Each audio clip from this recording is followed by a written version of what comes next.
রাজা হাত তুলতেই গুহার মেঝে কাঁপতে লাগল। সোনার মোহর যেন জ্বলে উঠল, আর মহাজনের পায়ের নিচে ফাটল ধরল। না না, আমাকে বাঁচান। মহারাজ, দয়া করুন। দয়া তাদের জন্য যাদের মন সৎ।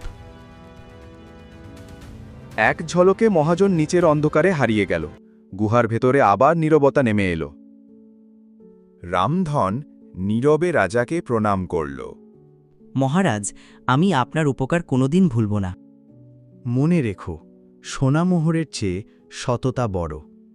এই ধন যতদিন সৎ কাজে লাগাবে, ততদিন তোমার জীবনে শান্তি থাকবে। আমি প্রতিজ্ঞা করছি মহারাজ। রামধন গুহা থেকে বেরিয়ে সূর্যের আলোয় পা রাখল। ঘরে ফিরে পরিবারকে জড়িয়ে ধরল।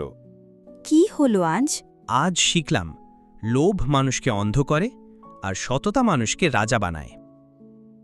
বাবা, আমি বড় হয়ে আপনার মতো সৎ হব।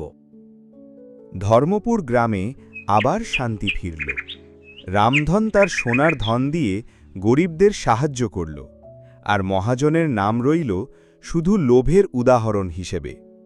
গল্প শেষ হলেও বার্তাটি চিরকাল বেঁচে রইল। যে মন সৎ, তার হাতে ধন ও আশীর্বাদ হয়ে আসে।